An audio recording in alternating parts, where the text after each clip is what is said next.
politique ci biir santé banque ci biir déglu leen ko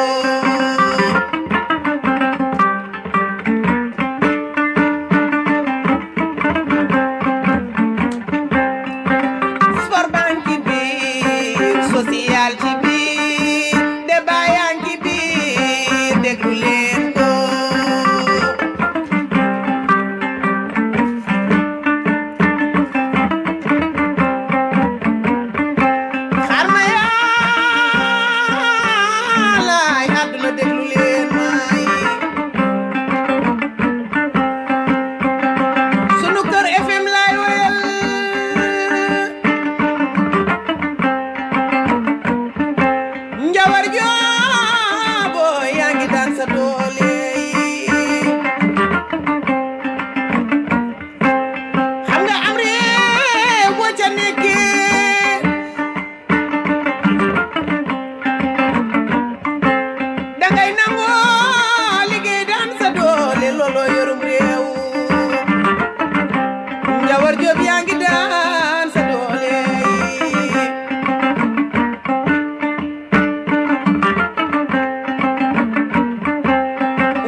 Sunu Kër rajo.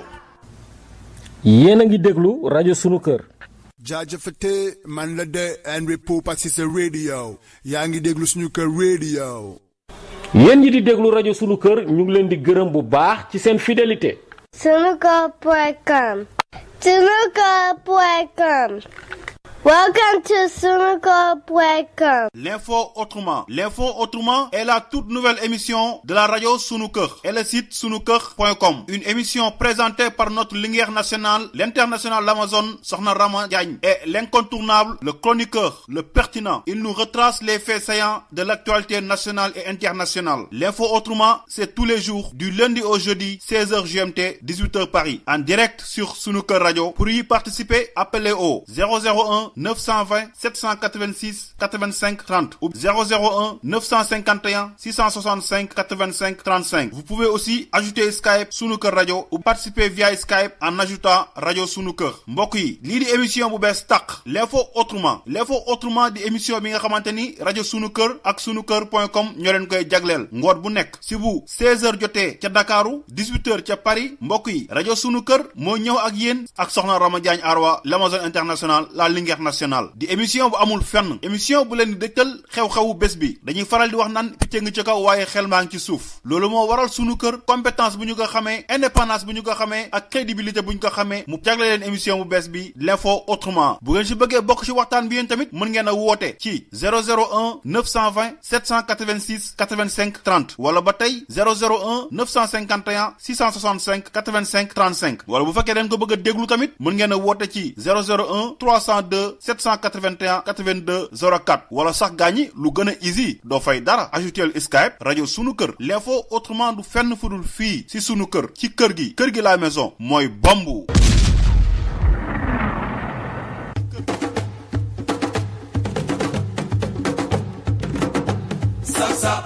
kon ngeen xam ne moom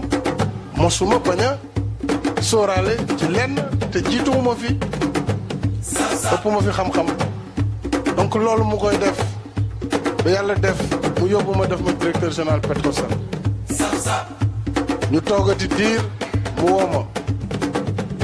pour yóbbu ma ministère de l'énergie des mines et de l'hydraulique première rentrée te amu si lenn lu ma ko laaj chaque fois mooy woo ñëw ne ma Macky je veux que nga dem fii bi ma demee énergie mine ñu dem accident bi am mu tegal ma si équipement mu nekk surcharge bu 10 ba ñu ci génnee Idrissa Seck di former gouvernement moom moo ma woo bureau la première fois ne ma toogal muy defar gouvernement boole ma ci pour ma koy jox xalaat ci koo xam ne ministre nga pare laaj ma loo ci bëgg ma ne ko loo ma si jox baax finalement ma ne ko kon xanaa ma des fi ma newoon muy miin ak yeneen ndax maa ngi la ciy liggéeyal te yaakaar naa ni secteur la boo xam ne je me sens à l'aise mu ne ma kon je vais te mettre ministre d'État parce que ça anoblit comme ça tu vas être premier sur la liste après le premier ministre. loolu la ñu nekkee dënk ma cadre parti bi ñuy dem di dem ba jëmmi jamono mu woo ma te loolu aussi dañ ko war a leeral pour l'histoire keroog assemblée nationale boo gisee ñu def li ñu def dañu bëggoon wane ne itam tey jii assemblée bi sa assemblée la. Les députés sont derrière vous et soutiennent le processus de l'organisation de la conférence islamique. Et c'est à l'unanimité, majorité comme opposition, que nous avons voté cette résolution. Nous sommes là, nous sommes là. C'est vraiment ce que nous avons. Parce que Adil bi ko doy waar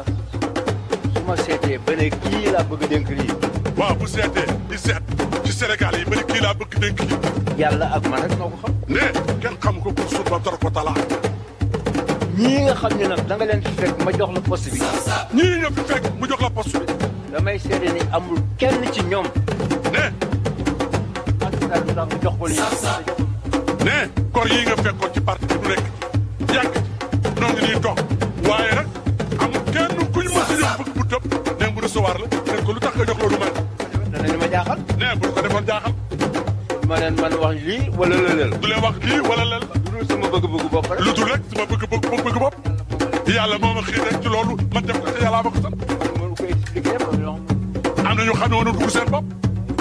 moo ma xiir ci loolu. ah président ne waaye nag yàlla ko xiir ci loolu.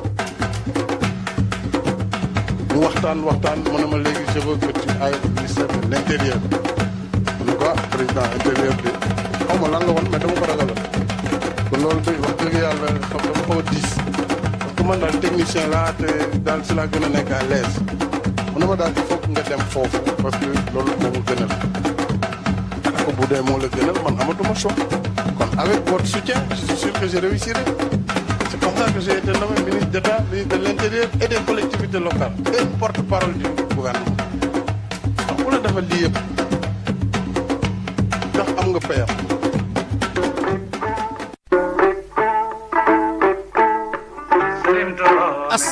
Assalaamu aleykum wa rahmatullahi taala wa barakaatu. Mbokk auditeurs yi yéen a ngi déglu seen émission l'info autrement tey jii nag di lundi le 14 février 2022 ñu ànd ak mbégte bu rëy dellu siwaat fii ci beneen émission ginnaaw bu ñu sante yàlla julli ci sangu-sang yi yonent bi sallallahu alayhi wa sallam di leen baalu àq di leen baal di leen ñaanal jàmm di ko ñaanal seen njaboot di ñaan yàlla musal ñu ci seytaane baal ñu suñuy bàkkaar doolu ñu xéewal may ñu jàmm may ko sunu njaboot te saxal ñu ci lislaam yokk doole bu muy may nit ku ñuul à travers le monde ndax sonn nañu lool ku ci nekk ak sa coono mu xiir ñu ci boppam sàmm ñu sàmm Afrique ndax ci danger lañu nekk saa su nekk ndax yore loo xamante ne moom la àdduna yitteel te bu ñu koy jël ci ñun duñu ñu jox sunu yelleef muy or beeg jama beeg bauxite beeg fer beeg manganèse beeg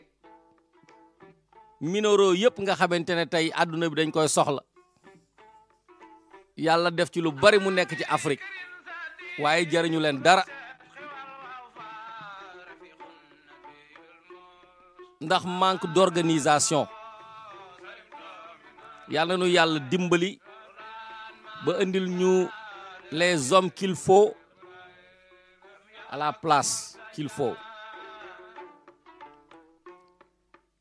di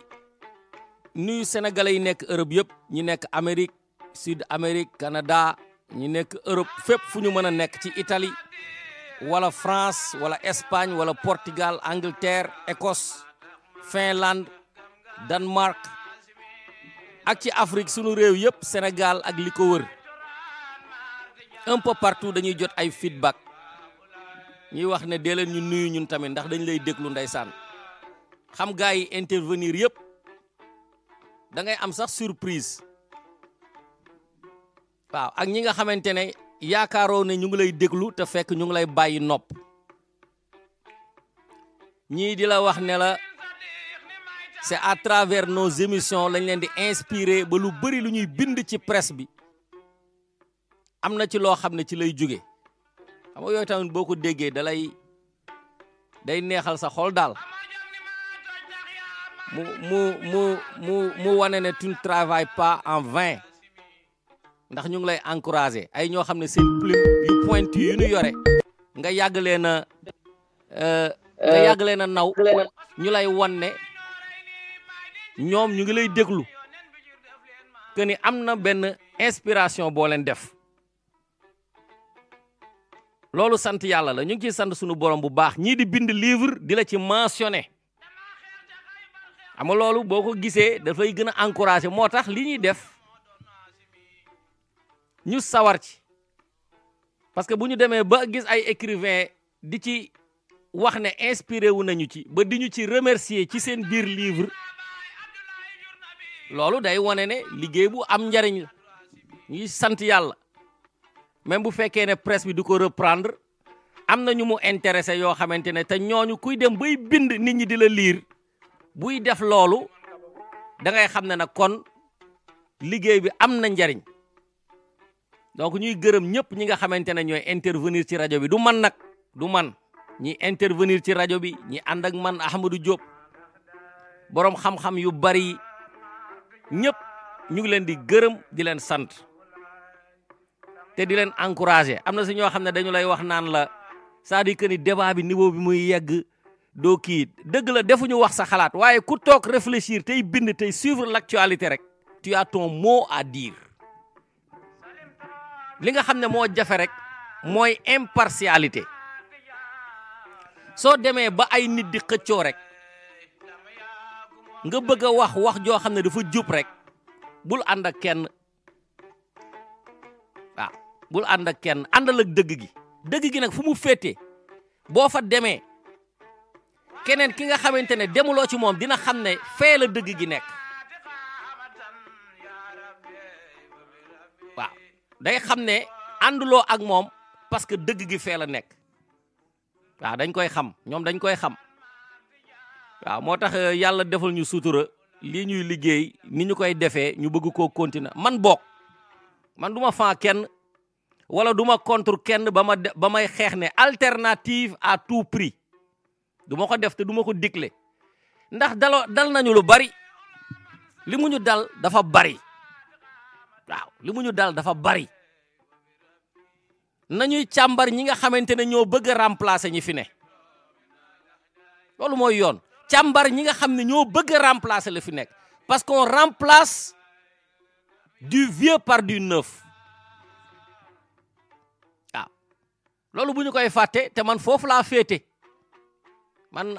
gëmuma affaire phénomène du moment dama bëgg ku ci nekk ñu càmbar la parce que nag li ñuy def dafa metti de du ñëpp ko mën ku sonnul nag ku sonnul man yooyu dama ciy tay moo tax damay bëgg ni ñuy càmbaree nguur gi di wax seeni lu bon ñu koy càmbaree opposition bi ndax ñoom ñu gaaduwaay bu baax a baax a baax ba bu ñu ñëwee li fi ñii di def duñu ko def mais un pas en avant 5 pas en arrière waaw loolu moom du ñu jëme ci lu dul di dellu ginnaaw rek entrer dans l'histoire à reculons te loolu man du ma ko def war a am na ñoo xamante ne dañu daan ànd ak yow nga defe ne nation bi moo leen tax a jóg alors que seen leader la ñuy liggéey dañ lay infiltrer en fait nos médias sont infiltrés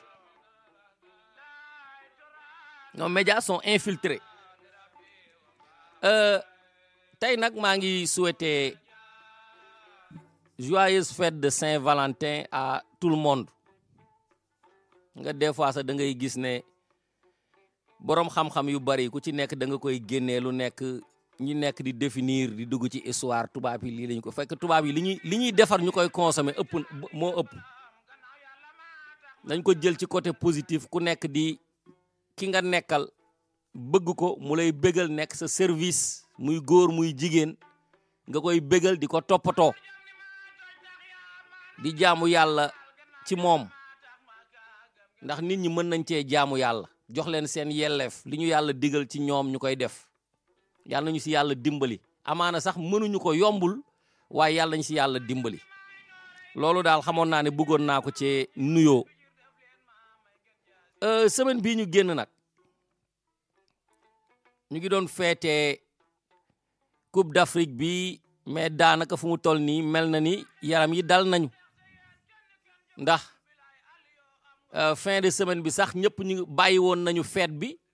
waaye ñëpp a ngi doon wax ci mbirum koppar yi koppar yi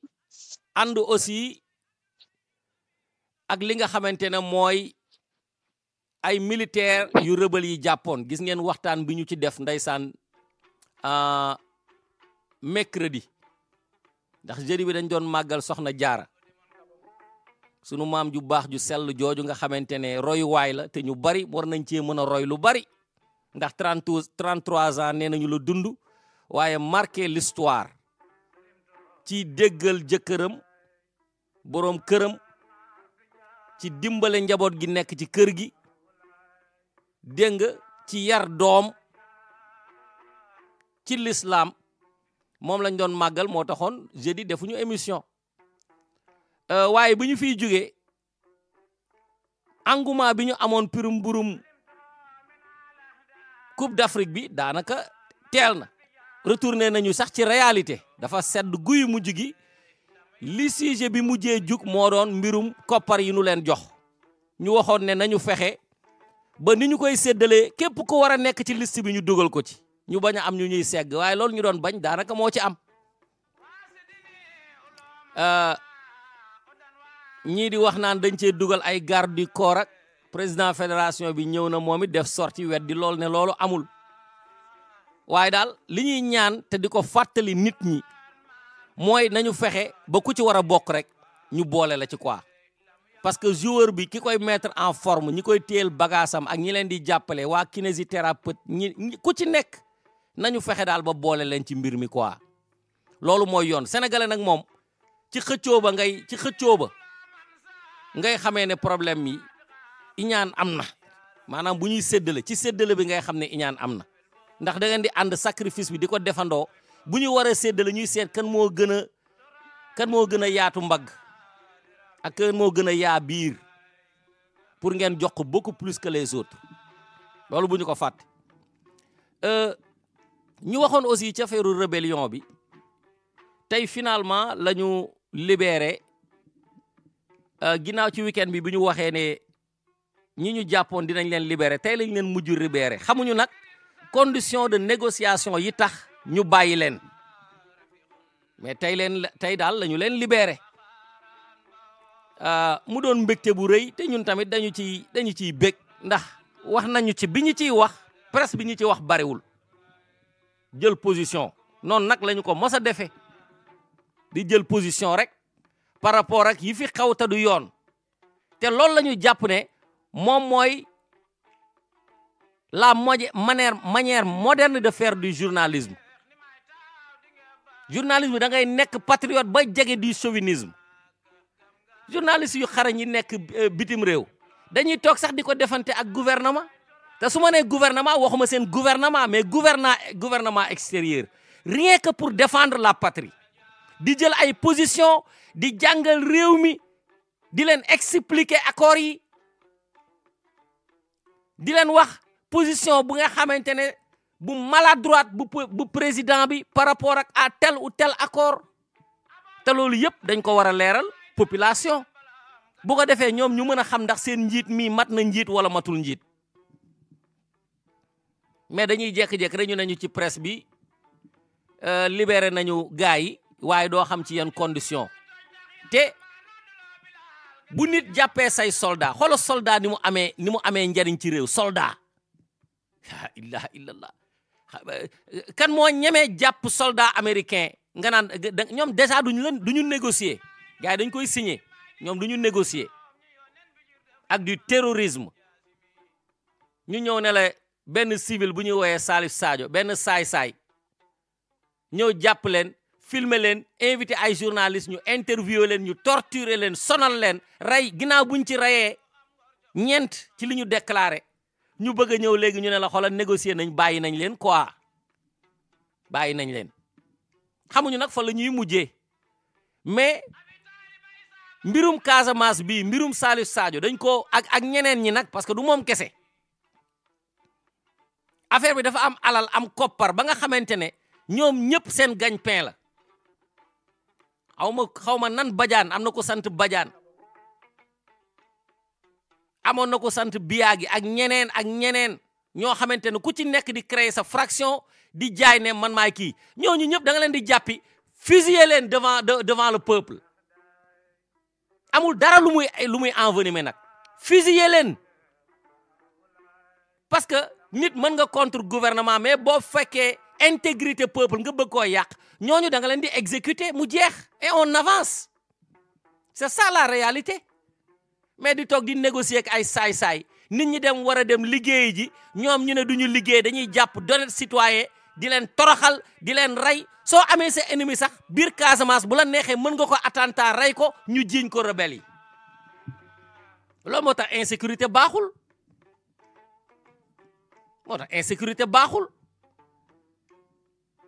xoolal ki ñu tuddee permanence su PDS bi Oumar xawma nan Badji këram lañu ko reyee biir Casamance ba tey xamuñu kan moo ko rey bu leen neexee dañ koy ring rebelle te mën na doon ay concurrent politique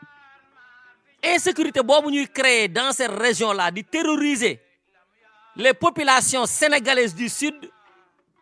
loolu gouvernement bi da ci war a jug loolu kenn waratu ko wax sax bu fekkee armée boo xamante ne c'est une armée respectueuse ñu lay woo di lay jox ay mission ngay toog sa biir dëkk ay civil di jàpp sa ay militaire di leen toroxal di leen filmer nga ñëw naan da ngay négocier quoi nga xam ne des na journaliste yi tamit di aborder question bi avec légèreté nga xam ne des na yooyu da nga koy xool nga xam ne ñun ba léegi nii yoruñu réew ay bandi ñoo ñuy jiite rek di moo tax seen doom yi duñu fi jànge ñoom duñu fi fajoo defaluñu réew mi dara lu dul gérer seen sécurité ak seen bu njaboot bu ñu falee président service de renseignement yëpp ça tourne autour de sa sécurité et de celle de sa famille de ses biens et des biens de sa famille et de leurs amis ci yooyu rek la ñuy liggéey koo xam ñuy jàppalante di dimbalante pour rester au top bàyyi ñeneen ñi ci suuf moo tax yaa ngi dégg enseignants yi maa ngi jot léegi benn audio xëy naa dinaa ko teg ñuy wax ne ñoom duñu dellu ginnaaw parce que xaalis bi gis nga bu ñu nee réew mi amul xaalis nga jékki-jékki dégg ay milliards yu ñuy dépenser di ko jox ay nit ci ay affaire football xam nga ne enseignants yi dañuy gën a mer parce que dañ leen di wax ne xaalis amu fi moo tax xamoon naa ni bu ñu neexalee gars yi rek gars yi génn syndicalistes yi génn xam nga tamit c'est des politiciens masqués quoi quelque part ñoom ñëpp ay syndicalistes yi ki ci gën a siiw te fu mu toll ni doon position ñu war koo sóoraale sax ne war naa mën a doon président mooy Ousmane Sonko syndicalisme loolu la c'est des politiciens cachés ku ci amoon opportunité di nga jiite parti politique ca ma dem ba sokk la tàmbale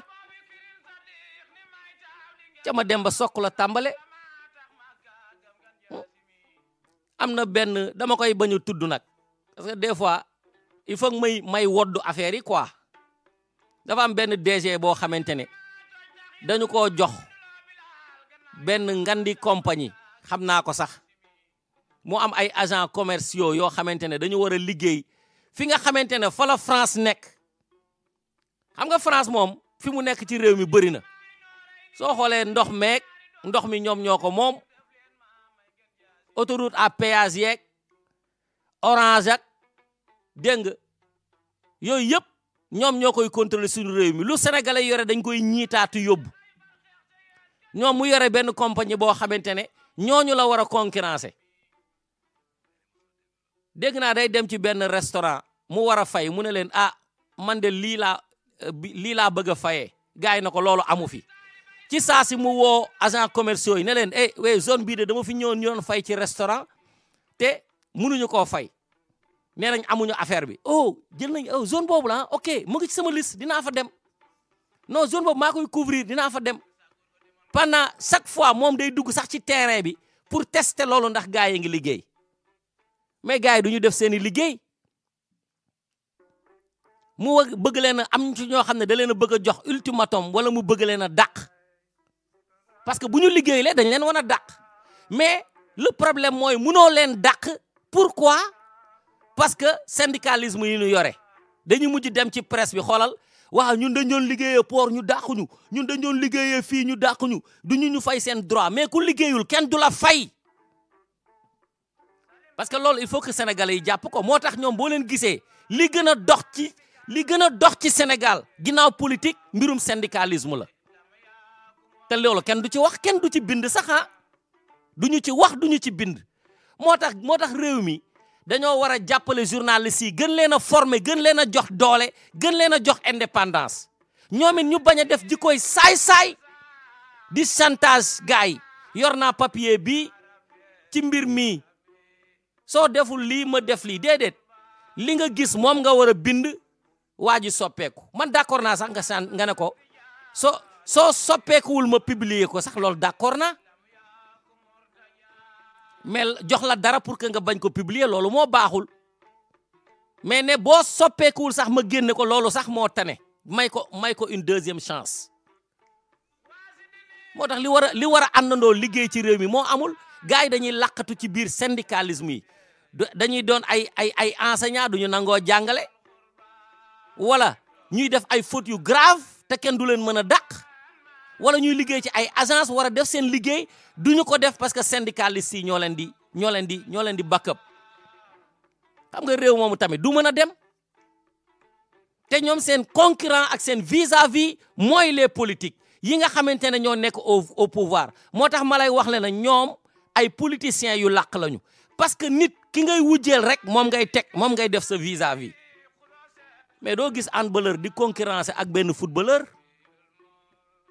déjà bokkuñu catégorie li ñu mën a créer ci xaalis bokkuñu seen sponsor yi bokkuñu seen agent yi bokkuñu lu ñu mën a lijjanti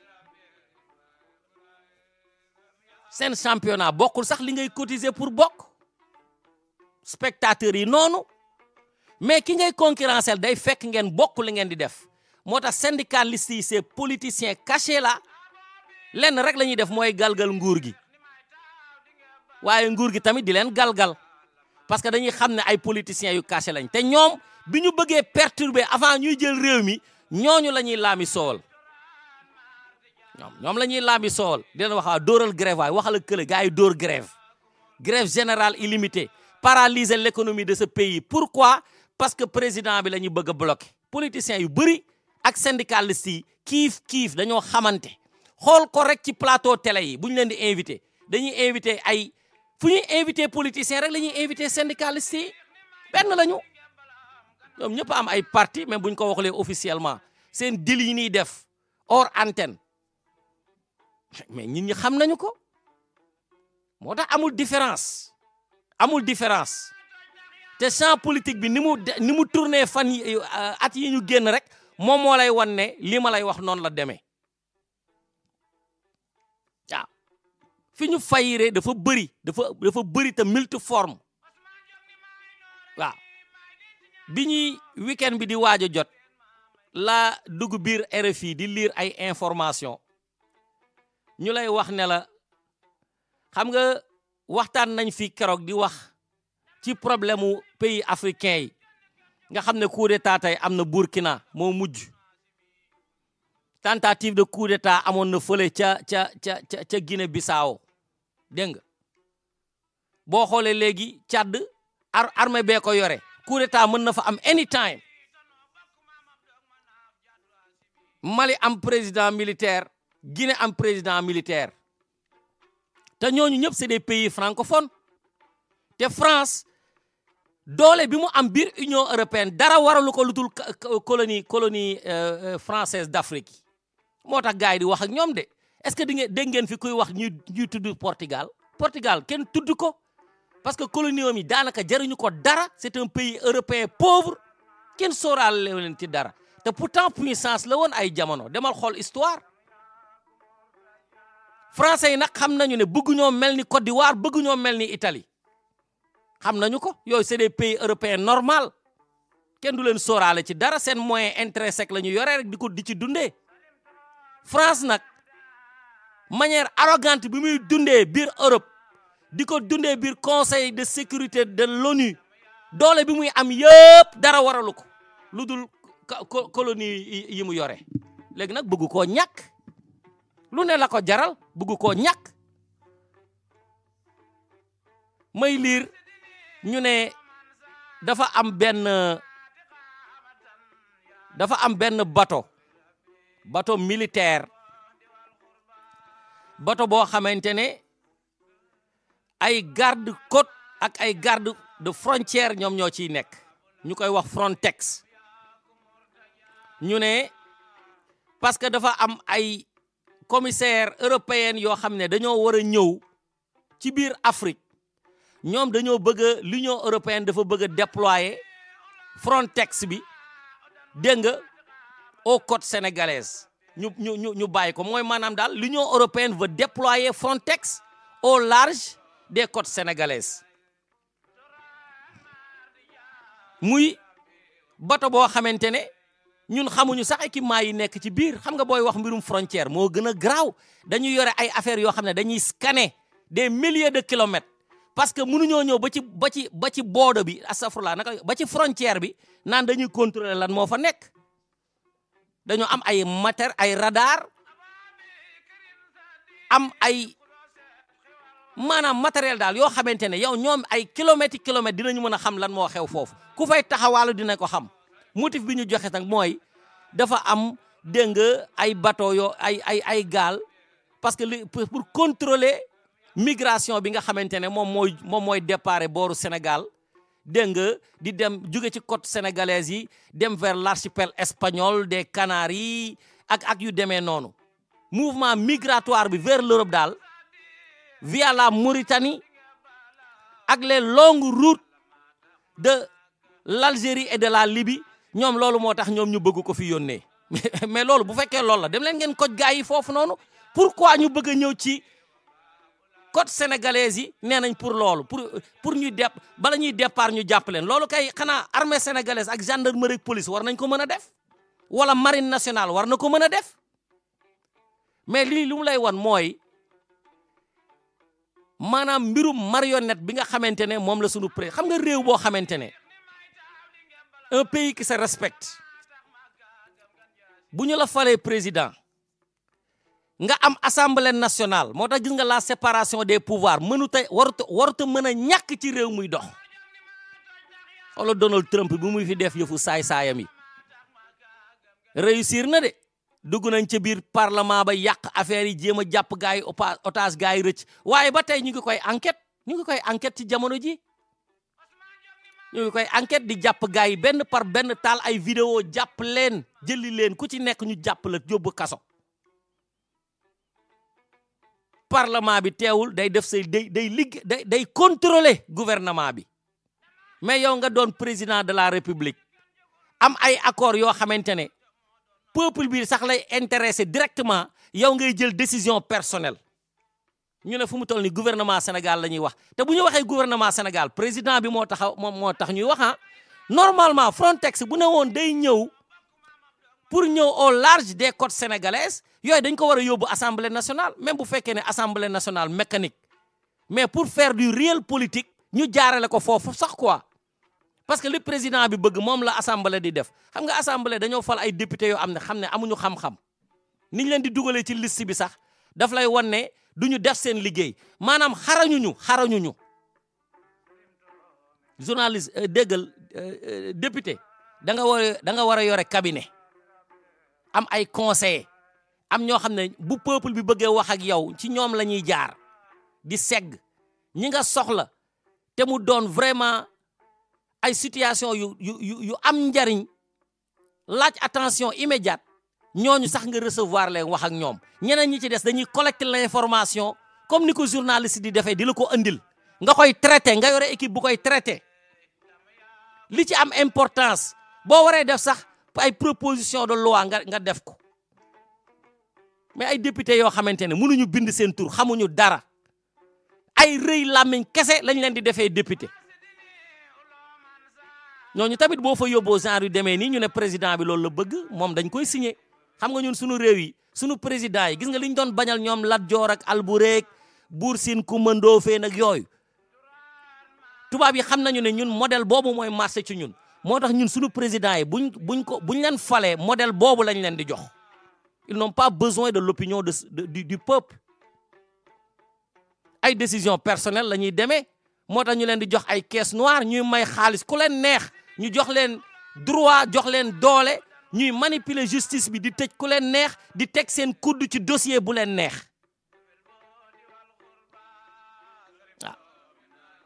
waaw genre président yooyu la ñuy fal nga xam ne ñoom bu ñu leen waxee lii la Union européenne bëgg du jar ñuy consulter seeni waa réew parce que de toute manière député bi ñuy fal assemblée nationale nekkalu fi gox bi ko fal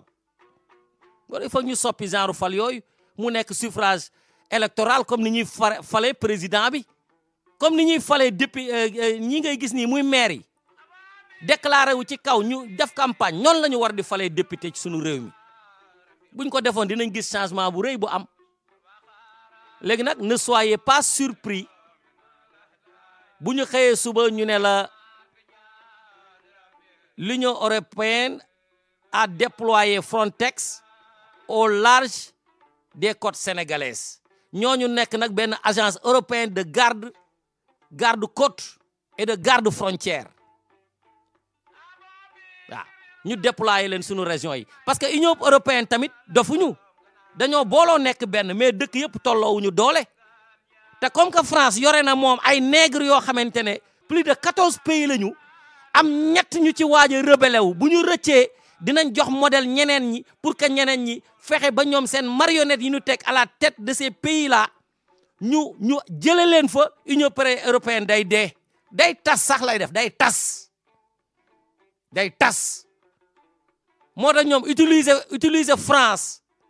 comme que moo fi dese ay colonie Allemagne amu ko Italie amatu ko dégg nga nu mu tuddati Portugal li ko ci dese dara la ko jariñul dara Espagne dara la ko jariñutul ñu ñëw léegi nag ñoom xoolal France moo fi des France nañu jaar ci France moo tax boo gisee Union européenne boo demee seen parlement bi di xool seen gi ñi gën a rëy làmmiñ mooy français yi ñoom dafa mel ni Union européenne ñoo ko moom ñoo ko créé ñoom ñooy jouer leadership bi pourquoi parce que ñoom ñoo dese ay colonie Afrique donc ñoom la ñuy jiital dafa mel ni boo dëkkee ci gox rek bàyyi ma jël exemple Sénégal rek dafa mel ni Sénégal ni ñu ko doxalee nii soo doonee étranger bëgg fa am ay terre sénégalais ngay jiital sénégalais mooy ñëw fëgg dënnam ne la man Medina nangam laa dëkk kañ jëm ñu seeti maire bi ma lijjanti leen fa ay suuf ñu defal la ay këyit ne yow yaay créer entreprise te yow dërëm amuloo ko amuloo xam-xam bi ñu yëkkati ay ñëw korom pour maire bi jël ay terre ñu jël terre yooyu jox ko ay tubaab yi di ci bay di yóbbu wala di fa def ay mbir yoo xam ne kenn mënu ci dara noonu la France di doxale moo tax ñun suñu jikko yëpp ci France la ñu ko jëlee ah te France li muy def ci suñu réew mi ñun mënuñu koo def ci seen réew ya ñun li gën a rëy li ñuy def ci réew mooy ñëw seen réew yi mooy ñëw takk seen jabar ñu jox ñu benn këyit quoi ne la am nga kii de mën ngay dugg di génn mais du la jariñ dara du la ko jariñ boo demee da ngay dem seedi ci sénégalais yi ñu nekk foofu 90% yi seen këyit yi ñu yore jariñu leen dara da ngay dem liggéey ñu lay fay ay 1200 1300 euros jabaru tubaab ak ñàkk jabaru tubaab moo ci yem te ñoom li ñu mën ci sunu réew yi ñun mënuñu ko ci seen réew yi c'est parce que ay président marionnette la ñuy teg ci sunu réew yi ñu nekkal fi France dañoo am ay tardement yu bare waaw léegi nag enseignant yoo xamante ne dañu leen di embaucher te duñ leen fal duñ leen jox maanaam alal ji ko war moom situation yi rek lay indi ma dem ñu déglu élément bi nga xam ne moom laa doon préparé sànq dellu siwaat ma jox kàddu gi. traitement salarial dafa amoon équité fonction publique dafa nekkoon fonction publique ba nga xamante ne traitement salarial dafa amoon équité ak justice sociale mais dama ne la noo mën a jëlee yow nga def bac+6 man ma def bac+6 yow nga choisir ne da ngay dem magistrature pour servir Sénégal man ma choisir ne man damay dem enseignement pour servir Sénégal waxuma la sa salaire de yow sa indemnité kese mën na fay ñetti yoon professeur bi ma doon waxuma la sa salaire de sa indemnité bi ñu la jox nan nga mën a concevoir yow astu nga def bac+6 ma dem def bac+6 nga dem dans le ministère du travail nekk inspecteur ñu jël yëpp ko lay indemnité ba nga am juróom-ñett fukki junni téeméeri junni yu manqué yi ñaar fukk 400 000 boobu est-ce que xam nga ne mën na fay un professeur d'enseignement secondaire ba mu des nan nga mën a concevoir ñu dem ci ministère de l'agriculture ñu jël ay indemnité de 300 000 francs di ko jox des fonctionnaires de la hiérarchie A1 au même titre que le professeur d'enseignement secondaire kooku indemnité boobu kese mën na fay professeur d'enseignement secondaire ba mu des loolu ci réew ma nga xamante ne dañ ko daan réewu Sénégal la je pense que su fekkee ne bëgg nañ école bi nekk école bi nga xamante ne mooy école bi ñu bëggoon ñu tabax il faut que président de la République ressaisir te ñun jàngalekat li ñu jàpp te ñoom ñëpp wax nañu ko partout boo demee Dindi Felo dem Xoosanto dem Cempeng dem ba Ngandoo dëkku le capitaine des Lions jàngalekat yi boo leen fa fekkee ñi ngi def liggéey bu mucc ayib ci biir Sénégal mais nga jàpp ne tey nguur gi dafa soofanteel liggéey bi nga xamante ne ñu ngi koy def ci biir Sénégal donc li ñu leen di wax c'est pas des menaces ñoom nañ def lu leen neex mais xeex bi ren le président de la République n'a qu'à prendre ses mesures su fekkee ne mënta appliquer les recommandations issues des assises sur l'étude sur le système de rémunération en tout cas il nous trouvera sur le chemin parce que duñu rejoindre nullement li nga xam ne moom mooy classe yi danañ won nguur gi ne moom ci boppam il a tort et moom moo créé li ñuy wax les injustices sociales yi nga xamante ne moo merloo jàngalekat yi ba ñoom seen bopp amatuñ benn courage. voilà loolu moo doon intervention syndicaliste de l'enseignement te lii li koy waral rek mooy génn bi nga xamante ne yëg nañu xaalis bi nekk ci réew mi ñu koy séddale di ko tong-tonge jox ci joueurs yi jox ci encadrement technique te ñoom dañ leen yàgg a wax ne xaalis amul di négocier bu xaalis génnee rek coow li jib il faut que gouvernement bi liggéey ci équité boobu nga xamante ne jàng bi benn la at yi ngeen jàng benn la bu ko defee ñoom ñu mën a gis seen bopp ci liggéey bi ñuy def même bu fekkee am na ay enseignants saay-saay te enseignants saay-saay ñi ci ëpp xam nga fu ñu nekk ci école primaire yi waaw ci la ñu nekk quoi du ñu jàngal xale yi mais dañuy def ay business di tukki di jaay ay kii di def ay indisponibilité di tukki di xarmat feneen wala ñuy dem ci école privée yi dégg nga di fa jàngale yooyu la ñuy def Ahmadou Diop ma jox la kàddu gi su ma paree jox Sidi Bouya.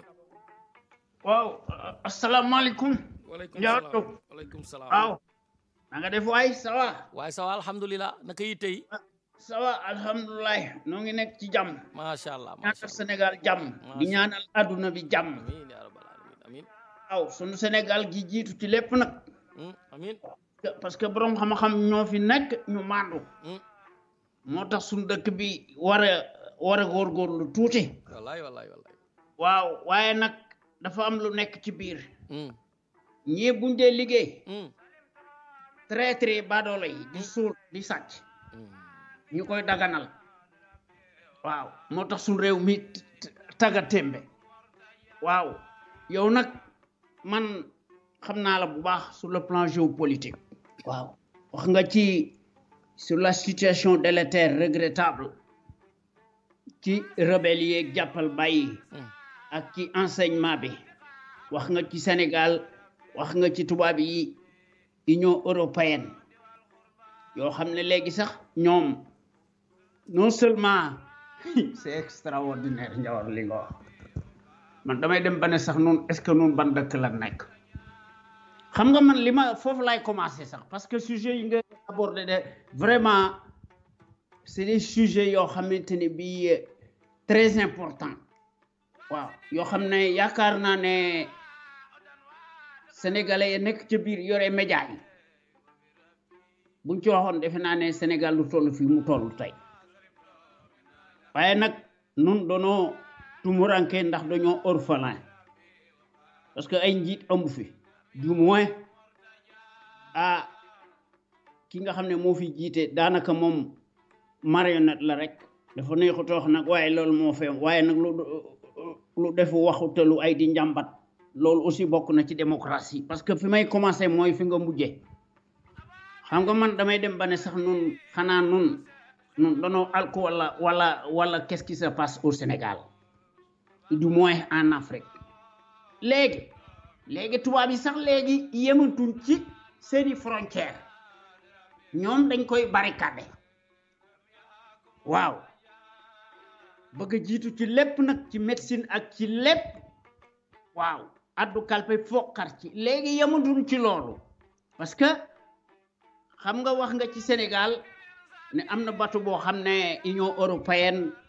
dañ ko bëgg a indi au large des côtes sénégalaises pour soi-disant parce que liñ ci jublu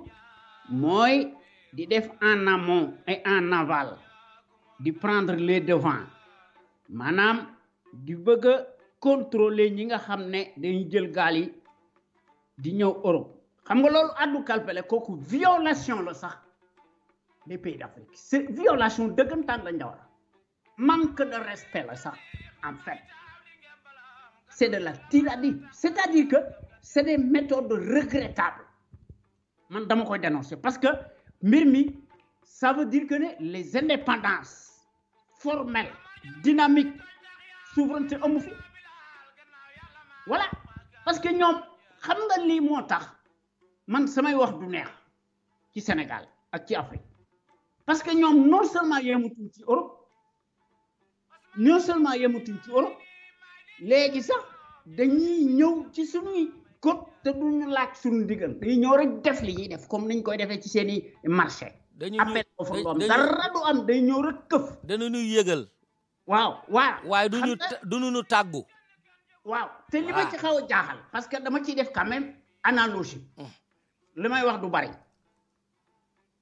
parce que ñoom actuellement nii depuis 2 semaines ñi ngi wax ci Russie ak ci Ukraine waaw léegi la Russie face à l'OTAN waaw ñoom ñëpp OTAN ñaata lañu ay américains ngi ci toute l'Europe contre une seule puissance ci Ukraine du ñoom la parce que loolu lañuy def Sénégal parce que ñoom dañuy diingat Russie fekk ko ci ay kutam Ukraine ñu ne dañ fay indi ay militaires te sax américains yi li ñuy wax ak li ñuy def du doon benn parce que dañoo reculer waaw tubaab yi ñëw ne ñoom Russie warut a def loolu parce que problème Ukraine mooy posé wu parce que dañoo bëgg maanaam mu nekk ci Europe Russie ne leen du fi amee parce que dañ koy surveiller moo tax Russie jël 100 000 militaires parce que ñi ngi seet ba xam Russie dana ko def wala du ko def waaye nag nee nañu ay sanctions lañ def maanaam autrement dit ñoom bëgguñu ku violer seeni frontières te ñoom ñi ngi violer suñuy frontières loolu comment on appelle ça bref j'en passe parce que bu ma fi nekkee di ko wax du ma ci pare parce que man aussi damay déglu te damay lire te damay analyser te damay seetaan waaw parce que nag quand même loolu baax na ci nit waaw Sénégal ci enseignement bi laay topp doog a ñëw nag li nga xam ne nag mooy le sujet qui fâche man c'est terrifiant pour man waaw wax nga ko sax léegi waaw xam nga wax nga ci football bi daanaka football bi sax man xanaa kay dama ci riirandoo rek waaye daanaka sama xam-xam bokku ci waaye nag lenn li ci des lépp am naa ci jàngat waaw xam nga évidemment tong-tong bi ku ne naan damay jël sama wàll waaw ñu jox leen seen wàll enseignants yi wax nga ko tout à l'heure ñoom it ñu ñëwati naan jox leen suñu wàll wala ñu taal dëkk bi au dégg wala ñu geraw léegi état bi dafa reculer maanaam reculer wu sax maanaam ci naxe lay def day naxe dara du ko ci def 15 du ko ci def njawar lii maa la ko wax te et puis le couvercle sera remis lii maa la ko wax njawar sooy ba ngu teg sa baaraam fu parce que dafa am fu mu ko teg parce que xam nga état bi surtout Macky Sall problème am mooy day wax te du ko def voilà pour calmer les na depuis mois de mars dernier coow bu jeex beneen coow ñëw parce que xam nga li xew ci législative yi en fait astafurla enfin dana ñëw sax voilà kooku sax jarul astafurla voilà local yi léegi après football bi enseignants yi déclenché waaw la guerre daal di geraw état bi comme xam na ne lii du ko jëkk mu ne décaissé na 69 milliards ndaw 69 milliards la wax xam nga loolu ay wax la ndaw xam nga lu tax ma ne la ay wax la c'est parce que budget bu ñuy programmer depuis d'ici des années c'est ça la vérité maanaam xam nga état ni muy doxee day programmer ay mbiram naan tant d'années 10 milliards 20 milliards etc. danañ ko def jëmale ko ba illa yow mi diini loolu la mais c'est pas de l'argent cash voilà c'est pas de l'argent cash te enseignants yi c'est pas la première fois def nañu waxtaan yu bari ci 2014 ba nëga ni waaw c'est l'éternel problème qui se pose état du ci def dara 15 du ko ci def ki nga xam ne mooy fay bor bi ëllëg bu ñu dàqee baadoolo bi les mêmes problèmes dana dellu si à moins que ñooñu am gis-gis voilà loolu la mais problème bi am Sénégal c'est que le métier de journalisme au Sénégal niñ ko gisee nekkut li muy wuyoo voilà c'est ça la réalité parce que journalistes yi am nañ ñu ci formé à bonne école jàngkat yu mag lañu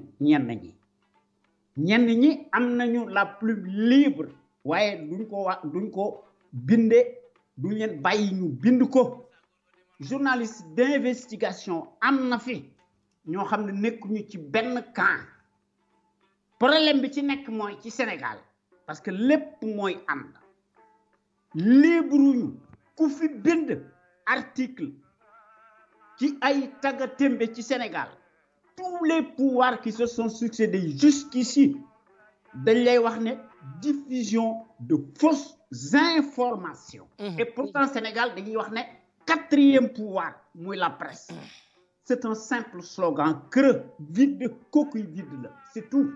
voilà le problème du Sénégal parce que problème du Sénégal c'est que il n'y a jamais eu de séparation des pouvoirs par les preuves matérielles amul lenn rek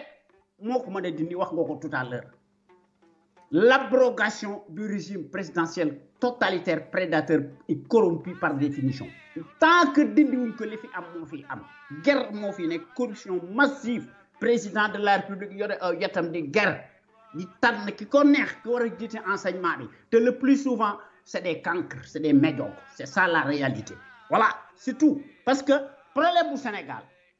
mooy wax nga tout à l'heure ci alternance d'accord naa ci alternance opposition jàppal bàyyi mais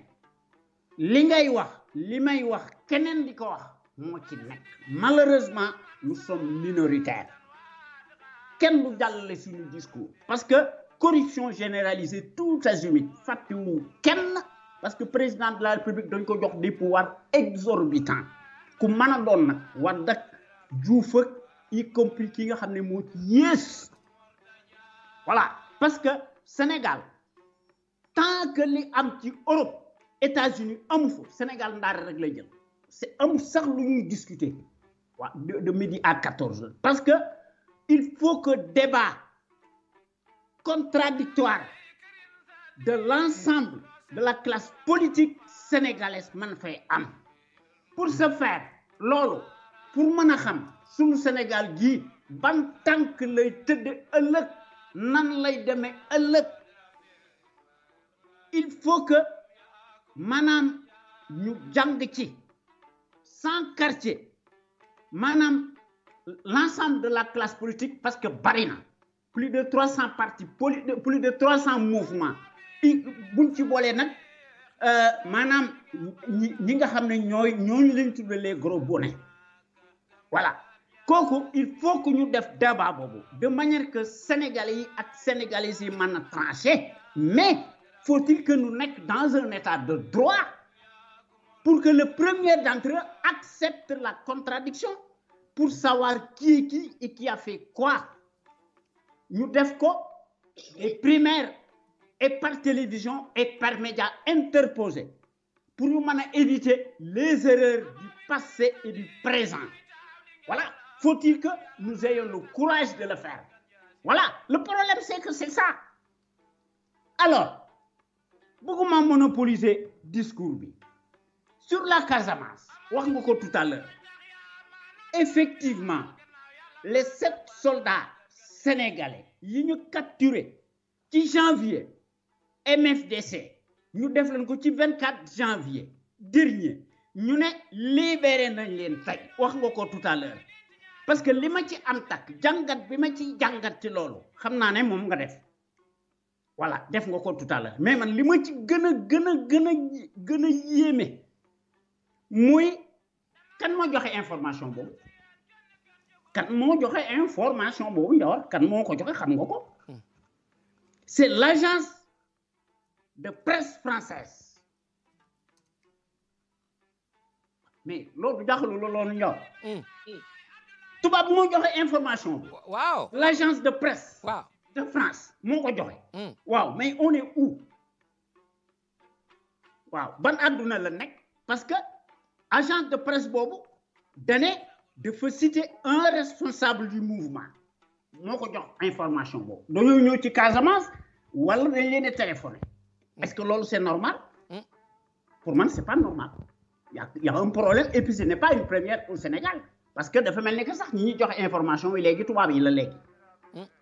alors que ñun normalement suñu presse moo ko war a joxe mais dañ leen a tëj leen seen gémmiñ ku ci wax ñu tëj la ci kaso bi c'est ça parce que li ci gën a garaaw rey nañ ci 4 soldats ak yeneen parce que rey yi bari na depuis 82 silence rajo li ma ci gën a metti parce que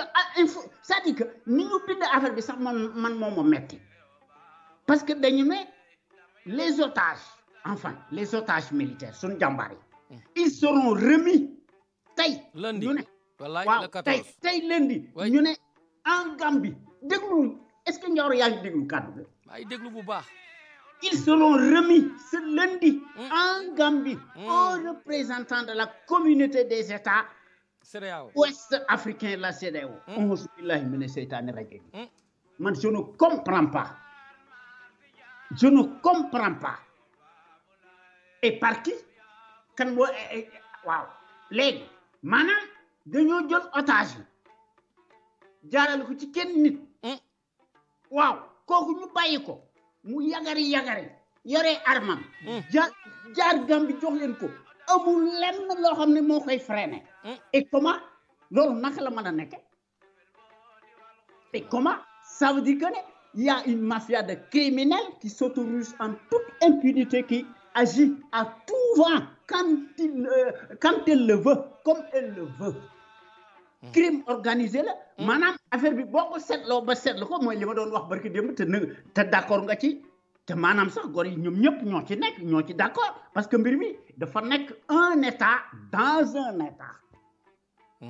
c'est-à-dire autrement dit non seulement la Gambie dafa nekk dans l'appendice du Sénégal waaye otage yi ñi leen ko jox beneen état supposé moo fi nekk mu Yaya Jammeh mu nekk astafurlah Salif Sadio moom ci boppam mu def li ko neex waaw parce que mbir mi la réalité dafa dépasser même de loin la science-fiction depuis 40 ans parce que 82 la parce que mbir mi dafa am des dessous de cette libération xaalis la wax naa ko keroog chantage pression la waaw te réussir nañ ko parce que li ñu def mooy dañuy rey ba pare bu ñu bëggee armée bi bañ a intervenir ñu téye encore yeneen sénégalais pour que surenchère bi gën a yokku voilà mais d'ailleurs moom la ñu def parce que tant que condition yooyu mi ngi fi le mal ira en crescendo jusqu'à quand te d'ailleurs li tax man affaire bi amal ma importance li tax nga sulli affaire bi dama ci d'accord sur toute la ligne xam nga ko wax feeñ ku jëf feeñ parce que keroog effectivement yaa ubbi bal bi jàngat nga ci jàngat bu rafet te dama cee ànd ak yow 100% nag waaw sans filtre nag waaw du ma ci lem du ma ci nekk naan wooy Ndiawar li la déedéet d'accord naa ci li nga wax parce que da nga ne lu tax état Sénégal waxu ci kon day ko wax feeñ kon xanaa kon wax nga dëgg xanaa parce que li tax ma ne la wax nga dëgg le silence de l'état coupable sénégalais voilà jusqu'à la lit ça veut dire que ne ñoom ils sont totalement coupables loolu moo tax ñu noppi tëj seen gémmiñ parce que mbir mi dafa am rançon c'est tout loolu la te loolu sax c'est une incongruité décapante totalité c'est-à-dire que man damaa xamut sax man quelle légitimité Yaya Jammeh nu mu tuddati Salif Sadio dispose-t-il ou se croit-il dans un état agressé autrement dit moom dafa considérer ne moom dañ koo tooñ parce que dane état Sénégal dañoo jël ay militaires ñu attaqué ko maanaam il croit que moom moo nekk dans un état souverain noonu la dafa am territoire boo xam ne moom moo ko contrôlé voilà mais c'est-à-dire que l'impunité c'est-à-dire que il garantit son impunité c'est extraordinaire ce qui se passe au Sénégal Ndiawar Diop man damaa bëgg a jom man damay bëgg a jommi billahi man damaa ruus sax parce que li tax ma ne la damaa ruus parce que xam nga mbirum Afrique boo ko dee seet sax da ngay dem ba ne nun li nu nekk dagan na parce que boo nekkee ñoo xam ne dañuy yaacaaral li fi am rek moo fi nekk ban état mooy nangu ay bandits de grand chemin ñëw fa di semer la tyrannie et parce que dañoo tayel comme ni nga ko wax tout à l'heure liggéeyuñu ñu yore ay armes ba ëpp doole l'armée sénégalaise mais man parce que man li gaa ñi wax du ma ko weddi anjoor li gaa ñi wax naan deal am na complot am na ci au plus haut niveau man du ma ko weddi dëgg daa du ma ko weddi parce que li tax du ma ko weddi mooy voilà xam nga France force Barkhane am na ci Mali 50 soldats français rey nañ leen fa waaw léegi man li ma xaw a jaaxal ci affaire boobu waxuma la benn français bu ñu jàpp 50 soldats yooyu nga xam ne dañ leen rey presse française toute la télévision française dañ journalistes yi ñëpp les hommes politiques dañuy wax ci digg penc mi di dingat affaire bi di ko naqarlu wallaay bu baax ñun nag ñu tëj suñu gimiñ non seulement dañuy tëj loo suñu gimiñ mais ba pare di togg une tambouille ne bu ci kenn wax on menace la sécurité et la vie des militaires sénégalais loolu moo tax lii fi am di fi am ku ci wax rek dinañ la benn loi moo koy tere ku ci wax rek wala ku ko publier rek am nga problème mais kooku xam nga lan la ça veut dire que ne ñi fi nekk ça veut dire que ne xam nga lu muy signifier ça veut dire que ne le pouvoir apocalyptique tyrannique entretient la trahison dañuy entretenir la trahison bàyyi naa ma ne ñoom dañuy entretenir la trahison c'est ça Ndiawar wax ji loolu la parce que xam nga li ma ci xaw a jaaxal Salif Sadio bu demee ba ay presse di ko interroger muy def vidéo waaw mais man mais waa CEDEAO sax di dil ak ñoom di wax ne dañuy libérer lundi lañ koy libérer négocier nañ ko waa CEDEAO ñoo koy négocier quoi ba et puis ba pare dañ ci def publicité wala gouvernement bi moo ko négocier waaw ba pare dañ ci def publicité c'est-à-dire que Salif Sadio ak ay gaayam dañ ci am publicité c'est ça xam nga maanaam affaire bi maanaam tragédie la man damaa ruus sax jërëjëf Amadou may ma dem jël beneen opinion ci Sidi Bouye mu ngi ci ligne bi bu ko defee su amee keneen kuy wootee ñu jox la kàddu gi salaamaaleykum waaleykum salaam sëñ Ndiawar waaw ñoo ngi lay nuyu di la ziar di nuyu say auditeurs ak auditrices yëpp ñu ngi lay fay oui bon première chose moom mooy di kontaan rek si li ñu doon xeex fi depuis keroog di ko wax te yàlla def ñu libéré la muy militaires yi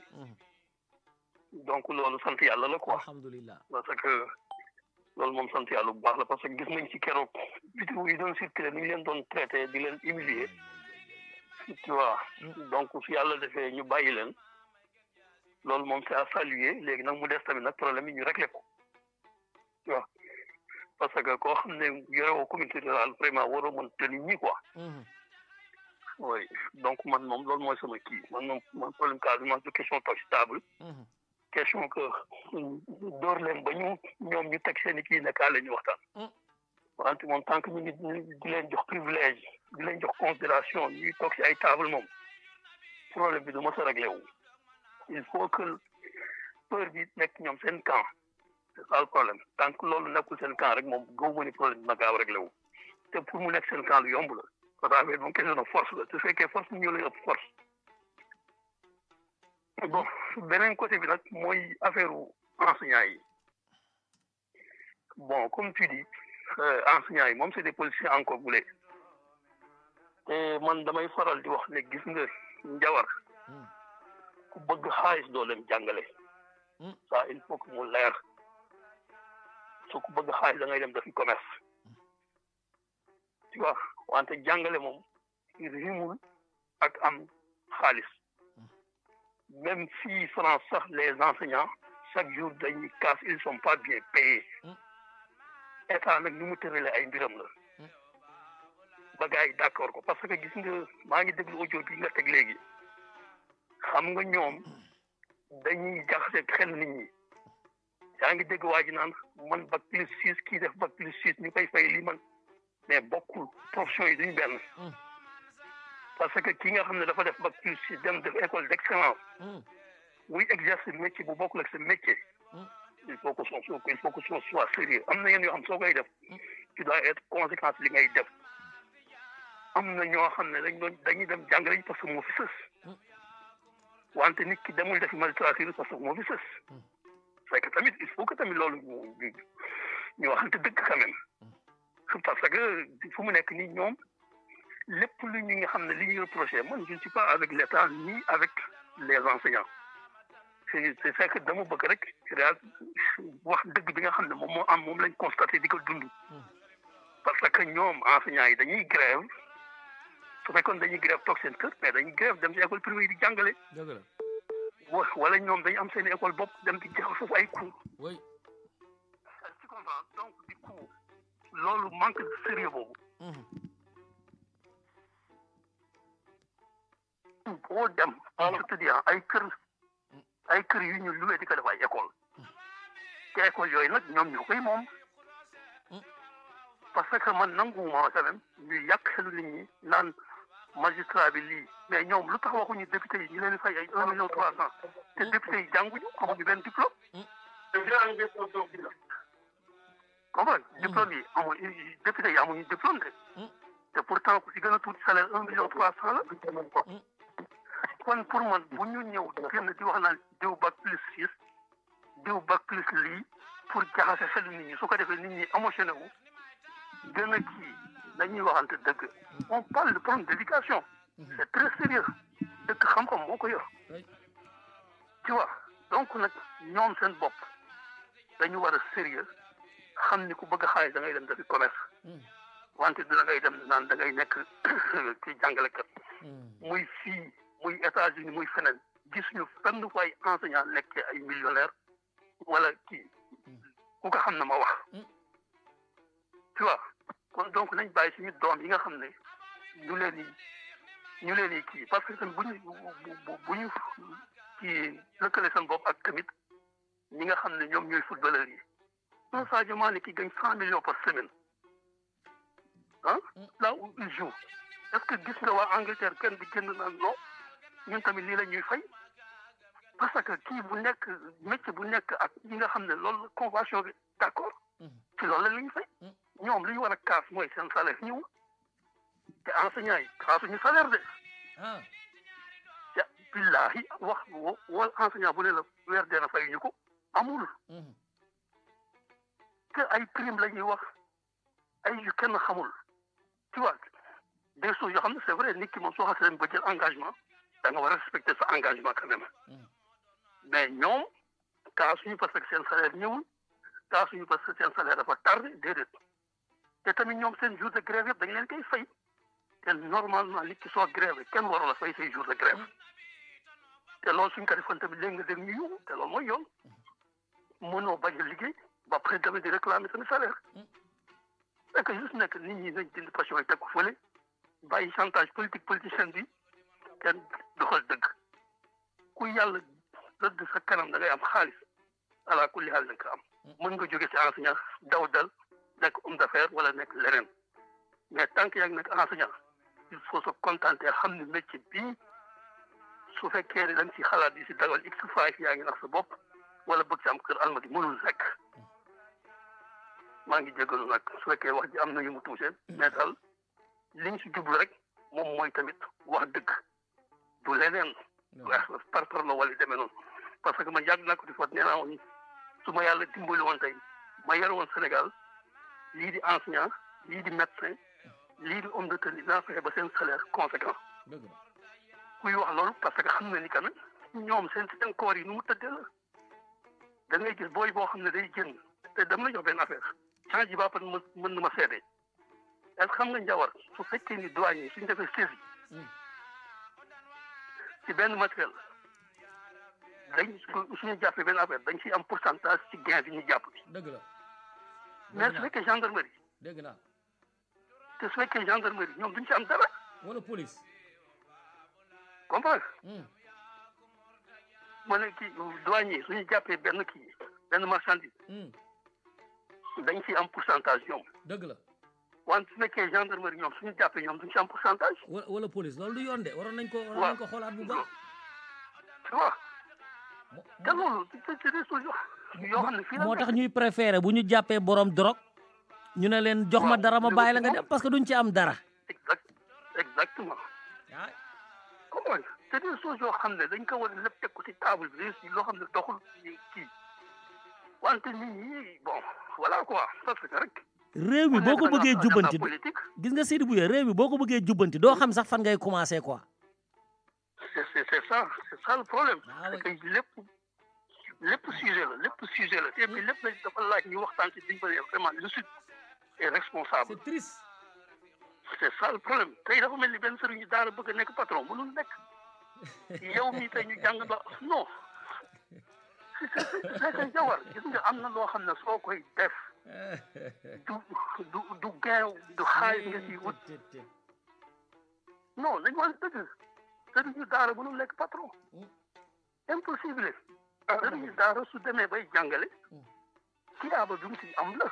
parce que yéen wa xayrukum man ta'allama al-Qur'ana wa 'allamahu foog naa ne ku dem bay lal daaram ci base boobu nga ko teg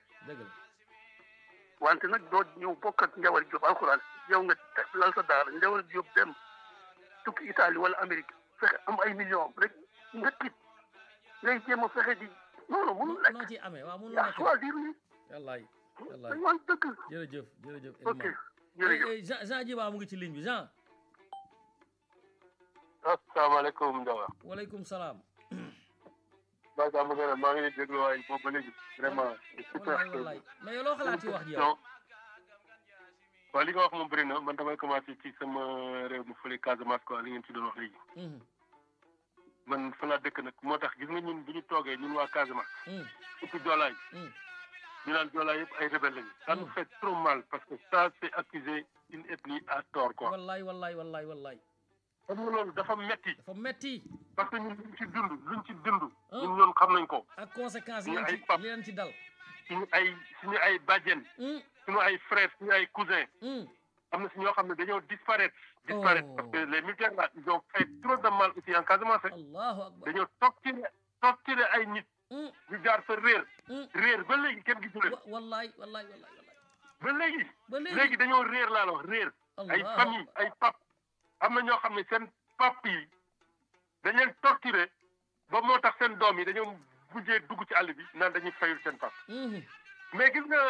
nga le problème de la Casamance là. ma ñëw ci affaire Salif Sadio bi ñu doon wax léegi quoi. bi ngeen doon wax Salif Sadio bi ñu njëkk naan bon moom ci boppam il se proclame chef rebelle d'accord c'est un chef rebelle il se proclame parce que MFDC c'était tellement structuré dafa amoon ay aile militaire aile politique ak yooyu quoi. du maintenant nag bi ñu doon wax aile politique y a Tourma Sané qui vit ici en France moo doon gérer côté politique bi. interviewé naa ko nekk ci àll bi fële. interviewé naa ko à 2 reprises. waaw ñu nekk fële ci àll bi. ñoom ñoo doon gérer kii bi. te ma xamal la benn affaire Salif Sadio il n'est pas Joola loolu la ñu bëri xamul. c'est un Socé. Salif Sadio il n'est pas Joola. Salif Sadio c'est un Balante de père. xam nga lu Balante. Balante c'est une ethnie qui habite en Guinée-Bissau. xamul la. dama lay wax rek quoi li ma xam ci affaire Casamance man du ma toog ci sax di ko étaler mais dama ciy topp rek bàyyi. dëgg la. Salif Sadio. ko ji moo nekkoon membre ci MFDC en 82 bi ñuy manifester noonu di rey nit ñi ak di gars yi génn di taal jigéen so. Salif Sadio il n'était pas encore membre du MFDC. boppam Balante la. Balante ci guerre Guinée-Bissau guerre de libération bu Guinée-Bissau. population Bissau Guinée yooyu. ndax Balante xam nga Balante c'est une ethnie boo xam ne. dañoo dëkk ci frontière Casamance ak Guinée-Bissau ils habitent de part et d'autre la frontière dafa mel ni rek nga ne gars yi dëkk ay Tamba ak Bakel xam nga Soninké yi ak Bambara yi. ñi dañoo dëkk Mali ñi dëkk Sénégal. mais Salif Sadio Balante. Balante ethnie ak Bissau. ci guerre PAIGC bi. bi leen doon bëgg a rey portugais yi. ci la ñuy daw déporté wu ay ñaamoon. papam laa wax de papam mu ngi tudd Salif Sadio man histoire boobu dañu ma ko nettali te ñu xaaxam ñoo ma ko doon expliqué. la ilaha illa. bi ñu déporté woo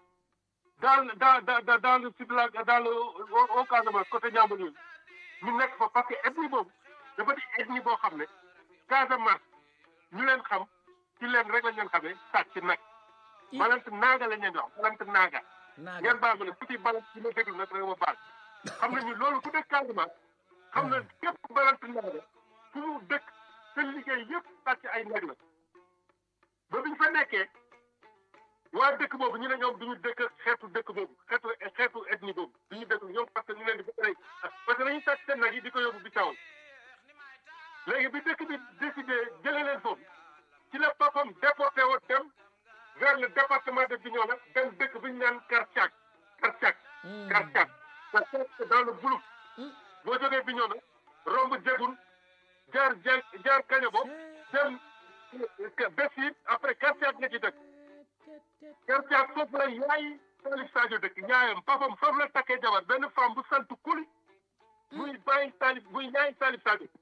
loolu moo tax Salif Sadio dëkk Karchak ñu defe ne Joola la te Joola balante la Salif Sadio sax boo déglu interview bi muy def yëpp pratiquement du làkk Joola soos rek lay làkk waaw man soose laa ko dégg muy làkk moo tax ma defe ne soose la du Joola kon moom sàcckatu nag la bokk mais xeet bu mu bokk laa la wax balante boobu bokk balante naaga loolu mooy seen liggéey Casamance toje nag rek sàcc xam nga léegi nag boo nekk Casamance c'est MFDC mi rebelle te Salif Sadio am na benn affaire bi mu la bëgg a xamal gis nga en 89 en 99 amoon na accrochage Guinée-Bissau entre faction rebelle waaw gars yi cerné ko boppu ko rey armée sénégalaise moo ko rawale armée sénégalaise moom mi waaye non loolu li ma lay wax nii loolu ñu xam histoire Casamance def ci tege MFDC mën nañu la xool waxal gis nga le problème de la Casamance c'est un problème très complexe que l'armée sénégalaise et l'état sénégalais ne peut pas résoudre man maa la ko wax parce que Salif Sadio mënul yor armée bu mën a def face waxuma sax à l'armée sénégalaise à la zone sud de Ziguinchor zone 5 bu Ziguinchor xajul ci ka Salif Sadio ba Salif Sadio di jàpp ay militaires sénégalais xam nga ñaata militaires lañ jàpp 7 militaires lañ jàpp 9 la woon ñaar ñi dañoo rëcc daw sànni seen tenue ak seen fetal ci àll bi ba génn Casamance ba dugg biir Casamance oui mais 9 la ñu woon ñaar ñi dañoo daw rëcc ci àll bi la ilaha illallah xam nga li ma la wax waaw Salif Sadio son problème l'état Sénégal ne veut pas régler le problème de Salif Sadio le problème de Salif Sadio c'est un problème boo xam ne état bi ci boppam moo ko bëgg régler pour di foyer waa Casamance kooku man maa koy wax fii c'est un délinquant et les populations casamançaises s'ils entendent nit ñi di wax ay Joola yi bëgg ñu wax ci affaire Casamance Joola mais Salif Sadio personne n'est avec lui d'ailleurs il n'est même pas en Casamance il est en Gambie problème bi ñu am ak armée sénégalaise ce sont les forces sénégalaises de l'ECOMOG qui sont basées en Gambie ñooñu la amal accrochage jàpp ci seen gars yi yow ngay jàpp ay gars defoo la li ngay def nga naan ngay def discours naa leen je sais que un jour vous serez libre je vais vous libérer loolu fan la ko wekk bi mu koy wax wallaay fan la ko wekk un gars qui fait un discours comme ça très à l'aise là ci biir territoire gambien nga xam ne l'armée sénégalaise dafa cerner Gambie kooku bu ñu ko bëggoon jàpp wala bu ñu bëggoon arrêté l'affaire boobu bu ñu ko arrêté non nañu waxante dëgg rek quoi non Gambie nan la toll mais Gambie dafa amul sax àll mais Gambie dafa amul sax àll bu Salif Sadio mun a basé wu pour toog fa di laqatu am fa une portion de zone boo xam ne da koy contrôler amul Salif Sadio toog di wax ay colonel ay généraux Sénégal yu bëri yëpp nag ci di ko dégg mu naan militaires yi di leen filmer naan leen way un jour je sais que vous serez libéré di wax mais non attends gis nga le problème là ku ciy wax di naan ay Casamance di naan ay Joola di ci boole ay affaire politique c'est l'état du Sénégal et l'armée sénégalaise ils veulent pas régler le problème là boobu ñun xam nañ ko ànd naa ak yow boobu buñ ci population yi bu ñu jógee di naan Joola yi lii waa Casamance lii politiciens yi non Joola yi kay dañu leen a yab rek tey le chef d'état-major des armées bu ko bëggoon régler da koy régler tey mu jeex tey mun nañu jàpp Salif Sadio jàpp ñëpp ñu fa nekk mais attends yow bu ñuy défilé fii 4 avril bu Sénégal génnee seen matériel bu ñu taxawee mais non attends nga ne ñi tey il faut faire face à n'importe quelle armée bu ñu jógee final woy ils se préparent pour les terroristes là alors que ils ont un problème interne boo xam ne mënuñu ko régler pendant 30 ans mais est-ce que matériel boobu duñ ko loué sax man li ñuy wane 4 avril matériel boobu est-ce que duñ ko loué parce que Salif Sadio bu tuuti bii mu ngi ci caserne yi ñu ko mais gisoo bi ñuy dem pour jëli Yaya Jammeh. waaw le matériel bi ñu déployé gisoo ko. gis naa ko. bi ñuy dem pour jëli Yaya Jammeh. ah yow bu ñu xëyee ne Salif Diallo ci àll bii la nekk ñu localiser àll bi mu nekk on ferme la forêt là bu ñu ko bëggee dem jàpp duñ ko jàpp. bañ a jàpp. non nañu waxante dëgg quoi nañu waxante dëgg. dañu bàyyi une raison bu ñuy diaboliser comme ça di ko yàq. kooku neexuñu. neexul kenn parce que luñ ciy souffrir ñun xam nañ ko. wallaay neexul kenn luñ ciy ñàkk ñun xam nañ ko. xam nga ñun xam nañ ko un vaillant un tordu comme Salif Sadio nekk di manipuler toute une armée comme ça di leen foye kenn du wax ak suñu généraux yu bëri yëpp ak suñu corps d'élite yëpp. waaw mais kenn du dara mais kooku ça fait mal. ça fait très mal. wallaay. ça fait très mal.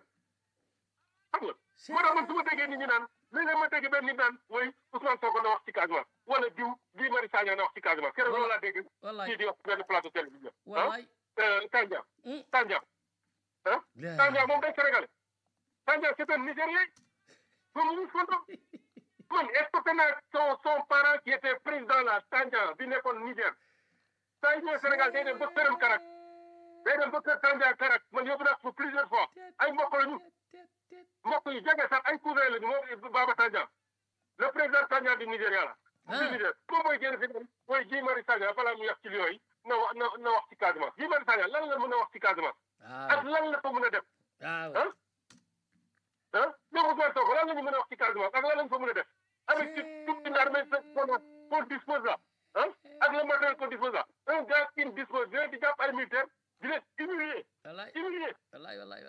takk leen teg leen ñu naan Croix-Rouge na ñëw ay CEDEAO na ñëw ñu négocier ñu xool nañu leen di bàyyi ci danga kon loolu armée la dëgg de su ma para may dee ñuy génn naan l'armée sénégalaise dafa opération guerre na fu nekk non attends dañoo xamul ni armée sénégalaise musul guerre armée sénégalaise benn yoon la guerre te guerre bu mu dem il n'était pas aux avant-postes mooy bi mu demee fii kii tempête du désert là ba avion bi daan woon ñu am ci 90 mais armée sénégalaise su muy dem yëpp il sert de tampon maintien de l'ordre la ñuy dem maintien de la paix la ñuy dem armée sénégalaise su muy dem yëpp guerre yóbbu ko ba de gars yi la ñuy wax rek mais xamuñu sax la ñuy wax musul dem fenn di guerre maintien de la paix maintien de l'ordre de la paix la ñuy dem te maintien de la paix dañ leen di jox zone tampon ngeen toog di utiliser beneen zone boo xam ne pour bañ fetal di jóge fii di dem fële wala ñi di jóge fii di yóbbu ay fetal loolu rek lañ fay def guerre yu ñu armée sénégalaise tirailleurs yi ñoo demoon guerre yi tirailleurs ñoom ñoo demoon guerre yi mais gis nga bi ñuy wax Saba bi amoon Zaïre ñu neen ay Libéria ay kii yëpp ay zone de tampon la ñuy dem sol ay casque bleu Nations Unies pour wane ni yii c'est des casques bleus de la paix da ngeen di nekk zone tampon di arrêté ay oto di contrôler ay nit yi yóbbu ay fetal mais gars yi li moo takkee Salif Sadio sonal leen ñoom duñu guerre xamuñu guerre mais dañu ma ne Casamance armée sénégalaise Casamance la guerre à part Casamance guerre fenn armée sénégalaise Casamance la guerre Casamance ak Gambie Fouta Kaba 2 musuñu guerre benn lamiñere rek su daay toogee ci plateau télévision on a une armée de filles notre armée est nangam reconnue dans le plan des Nations Unies ñu ngi fu nekk ci adduna bi fu ñu nekk ci adduna bi lan lañ fay def nañu wax nit ñi lan lañ fay def lu ñuy def casque bleu la ñuy sol d'ailleurs bi ñoom dañoo fay dekk ñoom ak toutes les nations yu bokk ci Nations Unies ñoom ñoo fay daje ay Philippins ay Malaisiens ay Rwandais way loolu lañ fay def loolu la nit ñi xamul loolu la nit ñi xamul ma ñëw wax tuuti ci mbirum enseignants yi enseignants yi dëgg la comme ni ko monsieur Anne waxee c'est pas des gens qui peuvent avoir de l'argent man du ma ne sax dañuy wut xaalis parce que c'est des fonctionnaires un fonctionnaire ne peut pas avoir d'argent mais les enseignants là ce qu'ils plaignent aussi dafa neexul man j'ai un cousin dafa jàngale ba retraite ñu doog a dajale avancement am yëpp di ko fay bi muy retraite ñoom noonu la ñu dëkkee gouvernement bi boo naree avancé parce que un enseignant buy jàngale da ngay avancer tous les 2 ans c'est selon léegi nag boo naree avancé xam nga bay avancé dañuy yokk sa payant léegi li nga war a yokk duñ ko yokk dañuy bàyyi ba nga war a retraite ñu boole lépp calculer la ko bugg la ko fay d'un seul coup te buñ koy fay xam nga ñu def moi j'ai un cousin bu ñu calculer retraite na sax il y a 2 ans de cela dañoo boole li ñu ko war a fay lépp il s'est retrouvé avec 8 millions xaw ma 9 millions et quelques. ndeysaan ñu dindi ci 4 millions et quelques d'impôts. i oh nom de Dieu 4 millions et quelques. mais xam nga un villageois yow yaa ngi jàngale sa dëkk nekk fa mosoo téye 1 million. sa salaire ngay téye bu ñu ñëwee jox la 4 millions xam nga doo bañ. waaw. ñu jox ko 4 millions te mu retraite day jël loolu la enseignant yi di xeex. loolu lay enseignant yi di xeex. dëgg la cet avancement yi ak ay primes yi ñuy ñàkk état bi di ko digg ak ñoom te du leen ko jox. dëgg la ñuy yokk ay solde ay salaire u préfet di yokk ay salaire u magistrat ñu koy gis di yokk ay indemnité colonel di yokk ay indemnité ay généraux xam nga mais non attends loolu boo koy gis nag neexul ba neex waaye ça fait mal. ah oui. je ne suis pas pour la grève là ñun bu ñu nekkee nii suñu doom yeeg suñu jarbaat yi suñu sët yi nekkuñu di jàng. kooku kenn bugg ko kenn neexul kenn. mais l'État doit prendre ses responsabilités tamit parce que bu ñu toogee c'est un corps boo xam ni moo ëpp fonctionnaire Sénégal l'enseignement. oui. moo ëpp mais dañoo bëri te seen budget mënu leen couvrir c'est ça le problème. Abdoulaye Wade bi mu mujjee recruter les enseignants il a recruté 30 000 enseignants. mais 30 000 enseignants foo jëm ak ñoom da ngay gis ay maîtres yoo xam ne dañ lay laaj am nga BFM nga ne waaw rek ñu recruter la. moom la Dame doon wax si benn bés ne def formation xaw ma 3 mois yow ay enseignants yoo xam ni dañuy wax sax seen élèves yi leen corrigé ne monsieur du wax du loolu lii la ñuy wax kooku kan la mën a jàngal. wallaay jërëjëf Jean jërëjëf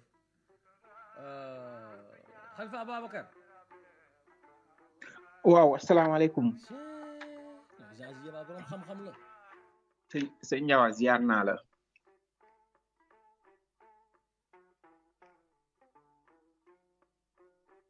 waaw yaa ngi may dégg bu baax. lay dégg bu baax. waaw xanaa damay continuer si enseignants yi xam nga ñu ngi ko doon aborder semaine dernière. ma lay wax ni sama grand frère bu nga xam ne maa topp si moom enseignant la. doon la expliquer ne la ni bi mu paree concours am ba def stage am ba ñu titulariser ko léegi dañ ko doon dawloo inspecteur bi pour mu jaar fa. pour inspecter ko pour mu mun a jot salaire am à temps à salaire plein parce que moitié salaire lay jot. bu ñu la recruter ba pare ba ngay jàngale dañ lay fay moitié salaire ba keroog inspecteur bi ñëw. bu la inspecter ba pare doog lay fay salaire tot les 50% qui restent. léegi loolu. ñoom normalement c'est dans les 2 ans bi nga admiré concours bi lañ la koy defal. mais moom laa doon expliqué ne la daf ci topp di daw lu ëpp 5 ans. bi mu laajee inspecteur bi ne ko ñun ñoo ko def exprès parce que buñ leen fayee léegi nii. àll bi ñu leen yóbbu doo leen fa bëgg toog ba pare ñun tamit biñ nekkee seen place dañu doon dawloo donc ñun tamit il faut ñu dawloo leen moom laa doon wax ne la solidarité. bi nga xam ne syndicat yi dañ ko war a am ak xeex pour profession bi jëm ci kanam. ñoom duñ ko def ndax dañuy soxorante seen biir te problème mu soxor boobu ngay wax tout le temps sa émission yi. foo secteur boo dem da nga ko fay fekk au fait dafa nekk suñu jikko. gis nga député yi nga xam ne buñ leen di fal dañ leen di jox ay 2 millions jox leen ay kër dugg na fi génn fële pourtant enseignants yi mérité nañ ko. war nañ ne enseignant bu ñu recruter ba pare bu dee sa salaire dafa néew lu mu bon pour nga démarrer ñu fexe ba nga am kër. wala ñu créer benn système boo xam ne de cotisation boo xam ne ni dina leen mën a permettre ñu vivre dignement de leur travail ba nga xam ne duñu sax soxla di dem di xarmat parce que xarmat bi ñuy wax yëpp li koy waral mooy ils sont mal payés donc te Sénégal boo fa commencé liggéey di jàppale say famille say frère ak say dugg na fii famille nombreuse yi ñu am malheureusement doo matale dara looloo waral ñoom ñuy xarmat c'est parce que ils sont pas bien payés. beneen question bi nga xam ne bëggoon naa ci wax xam nga yaa ngi expliquer Union européenne ak seen bateau yi ñuy indi Sénégal. loolu kenn waxu ci gars yi dañ ko tëb. maa ngi lay wax ne campagne France bii nii dama koy suivre de très près. candidat yëpp xam nga actuellement France dafa am benn ngandimaami problème mooy souveraineté énergétique la am te souveraineté énergétique boobu noonu lu ci ëpp mi ngi koy jëlee ci Sahel bi. wallaay. léegi nii comme actuellement ils sont menacés lu mu leen jaral ba li ñu defoon Kadhafi maanaam ñëw rey le président malien là. waaw lu mu leen munti jaral dañ koy def parce que parce que ils sont à 86% dépendants du uranium au Niger bi 86%. ñun actuellement nii suñu courant dafa yokk cher. wallaay léeg-léeg maa ngi dund fan yii délestage loo xam ne mosuma ko gis France. donc pour te dire que ni problème pétrole bi ñuy wax ak dugg na fii Mali bi. mi ngi commencé déjà am ay impact sur seen politique énergétique. moo tax ñu jaaxle te comme ñun on a des marionnettes lu mu leen jaral ba ci rey dinañ ko def. waaw tant que Afrique bi yëpp booloo ñu solidaire. xeex benn combat bi bu dee benn bi ma gis nii. c'est un éternel recommencement lu mu gaaw lu mu munti dem lu munti xew dinañ ko fi jëlee. parce que seen survie la. parce que gis nga boo seetloo CEDEAO mosul wax action militaire. ci Mali lañ ko njëkk a tàmbalee. ne CEDEAO dañuy dajale benn kii militaire pour rétablir l'ordre au Mali. loolu ñu wax ko ba ci yàgg ñu noppi waxatuñu ci. léegi nag fu mu toll nii bateau Frontex bi mu ngi ñëw booru Dakar. li ñu wax nag ne moom moo ko fa indi man yaakaaruma ne loolu moo ko fa indi. ma wax leen ko léegi nag man sama xalaat man. gis nga Mélenchon. waaw keroog biñ ko interroger dañ ko ne. ndax France dañoo war a jóge Mali dem Niger mu ni le Mali appartient aux Maliens mu ni ñun on n'est pas chez nous ba bu ñu dàqee Mali ñu jël suñu bagage dem Niger mais loolu mooy ban façon doxalin. il est le seul candidat boo xam ne nii moom mooy aborder la question avec sincérité sinon yeneen candidat yëpp boo leen dégloo dañ naan non il faut que ñu taxaw Mali parce que djihadisme lañ fay xeex ba reportage bi ma ci mujjee seetaan barki démb. biñ leen dàqee Mali ñu ni am na benn français bu ñu rey Bénin léegi déployé nañ yeneen militaire actuellement ñi ngi déployé nañ leen pour ñu dem ci frontière bi pour défendre djihadistes yi parce que rey nañ fa benn français mais loolu mooy lan. wallaay. koloma bu yooyu façon prétexte. ay fen rek. pour am occasion. waaw ñun nag suñu njiit yi ñu yor ndeysaan malheureusement amuñu fulla te bëgguñu ñu. lu mel nii defe naa ne dañ koy xeex ba deemee duñ ko sax fekkee waaye yàlla na yàlla defal wallaay merci yàlla na leen yàlla fay. jërëjëf Papis nekkoon na ci ligne bi mais malheureusement dafa génn mais vraiment di rafetlu intervention ñi fi wax ñëpp Ahmadou Diop Sidi Bouya Khalifa Ababacar Jean Djiba seen intervention bi am na njariñ. xam naa ni cerné wuñu lépp li nga xamante ne bëggoon naa amaat ay opinion yu bëri ci mbirum Frontex bi mais nañu bàyyi quelques jours pour xool incha allah luy xew Papis ma jox la kàddu gi waay. allo Ndiawar. waaw. Ndiawar maa ngi fi même une seconde ma génn fii maa leen doon déglu. voilà une seconde s'il te plaît. voilà maa doon déglu man dama bëggoon intervenir juste si affaire Salif Sadio bi rapidement. gars yi wax nañ lépp quoi. allez-y. mais dama bëggoon profiter waale parce que y a deux dimensions il y a la dimension anthropologique et la dimension politique nationale et internationale. Bonjour monsieur. Sur le plan anthropologique dama bëggoon rek du rectifier Jean Djiba dama ko bëggoon compléter. sàccu balant yi. c'est vrai mais ñoom si seen culture loolu du sàcc en fait.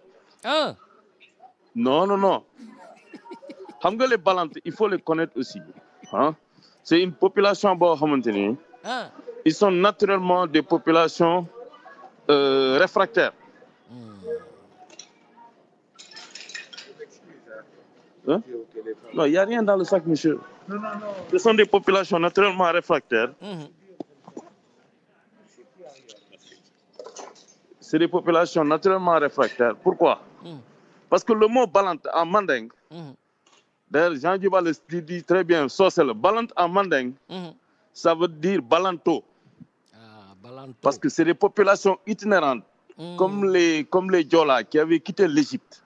Ils sont arrivés dans l'empire du Manding. Nous exier, nous comme période soudure le gars nous level bu ñu lebalé ñom bu ñu récolter dañuy fay. Waxtu fay bi jot Joola yi fay. C'est pourquoi Joola yi ñuy wax ay rebelles ay xeexkat lañ. C'est des populations loyales hein, historiquement parlant. Parce que au territoire Baynuk yi ñoo fa dëkkoon Baynuk ça veut dire dans leur langue des populations initiées. Ça veut dire que les Africains ce sont d'abord des gens qui ont des valeurs. Et on a mis le savoir au centre de tout. moo tax ñu ne bay nu ñoom ñoo fa njëkkoon nekk. léegi waxtu boobu nag ay nu mu tudd ay Traoré ak yeneen ñoo fa nekkoon. les Socé bu ñu ñëwee nag si ñoom ay Keita si la ñuy ñëw ak ay Traoré. parce que ay Tiramagan Traoré ñooñu ñoo doon les conquérants. léegi Socé yi waxtu fay bu mu jotee. Joolaay fay le mot Joola en manding du point de vue dans la linguistique là je descends de la linguistique. bari ma xam-xam nag mais je pense que mën nañu éclairer quoi si lu fi xaw. allez-y. Du point de vue linguistique si Socé Joola. Jooro mooy kuy fay bor. Socé qualifié ni Joola loon c'est-à-dire c'est des populations loyales dañuy fay. balante yi nag ñoom ñu ne ñoom duñu fay moo tax ñu woowee les balanto. ka balan en manding mooy bul mooy bañ. ay bañkat lañ. waaw ay refus. c'est des gens qui ont refusé. Mais dans l'histoire les balantes ont affronté les shérifs aussi parce que ñoom dañu bëggoon empire dernier démembrement empire du Manding bu mu amee c'était les Sané et les Mané ñoo faloon avant c'était les Keita et les Traoré ñoom ils ont forcé bu empire bi di daanu bëggoon a falu par force ñu affronté wu nag ak shérif yi parce que à l'époque les rois et le clergé étaient dañu lëkkaloo woon shérif yi ne maudire leen. Donc, c'est des populations récalcitrantes. Lolo ben la. Deuxième des choses. Balantu, côté Satchibi, en fait, c'est des populations, ils ont des rituels de mariage. Mais pour nous, on est gourng de ngawara Satch nak. Non, si tu réussis, c'est pas ça, non, Amjawar. Ah, on est guerrier. Waaw, da ngay Satch nak. nga jëlee ko village bi village diri ko nag bu ñuul pour gars yi xam ne que yow au moins góor nga quoi. la mën nga am jabar. waaw mën nga takk ñaar mën nga takk lu mu la neex. foofu la problème bi nag moo tax nag sàcc nag moom dafa yàgg doon un rituel Pël Fuuta ñoo daax sàcc nag parce que ñoom dañuy ñëw organiser benn soirée rituel religieux. xam nga ñuy tëgg gars yi di fecc dañu jékki-jékki rek arrêté son bi bu ñu arrêté son bi dañuy déglu est-ce que nee nañ. kaa leen jàppale ma bu ñu ko déglulee ñu ne gars yi musiciens yi continuer leen comme ça ñu sàcc seen nag yëpp parce que Pël Fuuta bu ñu ñëwee Casamance dañu fekk pas Fulakunda pël autochtone yi ñu ne leen parce que ñoom dañu amoon xaj comme xaj dafa danger ñu muñ ko ñu ne leen l'islam dafay tere xaj dëgg la parce que l'islam foo xaj nekk rek malayka du fa wàcc rek gars yi ren di seen nag yi ñu ñëw na di seen xaj yi ñu organiser des soirées rituelles ñu sàcc seen nag yi donc gars yi bu ñuy comprendre fekk nag yëpp dem nañ donc sàcc nag moom c'était une réalité léegi man benn question lay posé wu xam nga Ndiawar Sénégal dafa signé convention internationale affaire Casamance bi mu amee lan la gars yi wax non ñoom Sonko war ñu def lii ñu ngi menacer la paix alors que le Sénégal a signé des conventions internationales kon tey Sénégal dafay laajte ndimbal dëkk yoo xamante ni ils ont signé des conventions pour ñu jàppale ko. n'est-ce pas. mais ñëw depuis guerre Casamance am mës nga dëgg France Angleterre États-Unis wala kenn ñoo jàppale Sénégal. wallaay yoo ko dégg mukk. mës nga ko dégg. mosuma koo dégg. voilà boobu benn question. kan la ñu choisir en ce moment pour mu représenter leen un Salif Sadio fan la nekk à la Gambie n'est-ce pas. ñu ne guerre Joola la. période bu affaire bi am Mali gars yi ñu ngi yóbbu seen soldats yi au Mali pour nekk ñoom dañuy bañ que terroristes yi ñëw seen dëkk. wallaay ne dañuy jàppale Sénégal moo gën a jege le Sénégal est à 6 heures de vol. de Paris. kon xanaa Sénégal la gën a yellool. lu tax ñoom intervenir wuñ. wallaay mais Ndiawar gis nga affaire bi. en certain moment nit ñi bu ñu jàpp nit ñi pour ay dof ñun xam nañ fii boo waxee turu nit rek xam nañ ko position bi affaire bi lu tax le chef d'état-major ne gars yi journalistes yi bu ñu si wax mais fan nga mos see gis la mais c'est ce qu'ils ont fait avec l'affaire Adji Sarr c'est-à-dire que gars yi nekk palais ils ont la même stratégie affaire Adji Sarr Macky ne gars yi kenn moom si wax mais c'était quoi c'était pas d'ailleurs pour cacher un complot. Mais ça, c'est un complot. Ça doit faire l'air. Le jeu, là, il est trop clair pour moi. En tout cas, moi, ces gens-là, ils ne peuvent pas me berner. C'est impossible. Il faut me berner. Sonko, il faut gagner l'élection. Nous avons une situation, Guinée-Bissau, violence pour faire le président a gagné un coup d'État. Et à l'instant, tout le monde était au courant. Il faut que nous sachions cela. Et puis, en plus, ça, le concept que nous utilisons du coup d'État, c'est un putsch. Ils sont en train de faire un putsch dans un pays. ñoom ñu ngi koy def gars yi di ko filmer sur Facebook di ko dugal fu ne nit ñi di ko gis. C'est des conneries. Ces gens-là, écoute-moi, ils veulent aujourd'hui asphyxier la Casamance. Ils veulent s'en approprier. Ils veulent bloquer tout système de production. Et économiquement, xam nga actuellement lañu nak di def. Ils sont en train de mettre des unités de production et de transformation des produits locaux. Xoolal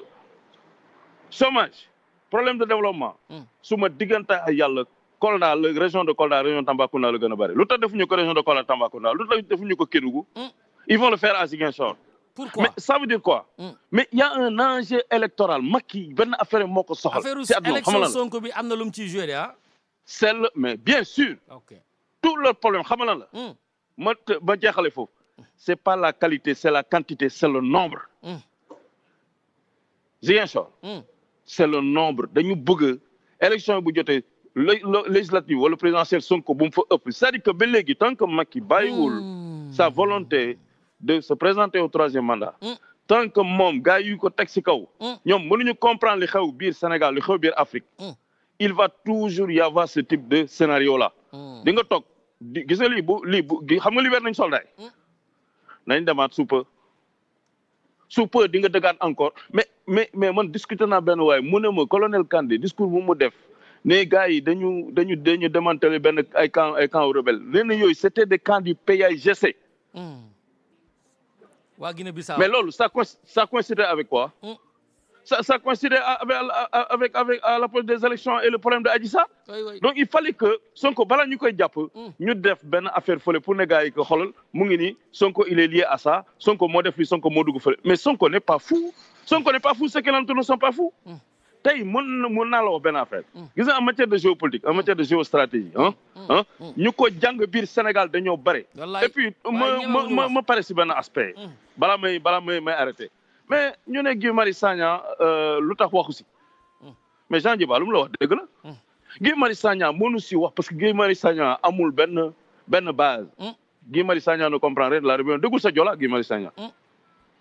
Deuxième des choses ñoom xanaa xamuñu ne que Guy Marius Sagna est plus fort que Sonko en communication. Mais Guy Marius Sagna il est cultivé ce mec-là il n'est pas bête. Guy Marius Sagna dafa taxaw mais regarde comment l'intervention de Babacar Gaye ne doo dégg benn cas wax ci affaire bi. mais ñoom dañu bëggoon Sonko jiitu wax ñu exploiter ko. Donc ça veut dire quoi? Ils ont des acteurs, ils ont une stratégie, un plan de communication et ils ont des acteurs et ils ont des territoires. Léegi dañu jël sax ay waa opposition di leen dugal dans la communication pour jéem a étouffer ay situation pour créer comment dirais-je la diversion mais derrière pour instrumentaliser les gens mais qu'ils arrêtent ñun du ñu ay xale. jërëjëf xale amatu fi. xale amatu fi. maa leen di gërëm di leen sant yéen ñëpp. jërëjëf gars yi dépassé naa lu bari maa ngi jégalu ñi waroon def seen émission bi. di gërëm ñi intervenir ñëpp di leen baaloo ak di leen baal képp ku fi dégg loo xamante ne neexu la ñu ngi la koy jégalu ku fi dégg loo mën a liggéey ba Sénégal mën cee jariñu yeewu ci ni réew mi di defee di doxee nga def ko di leen ñaanal jàmm di ko ñaanal seen njaboot ba suba incha allah salaamaaleykum wa rahmatulah.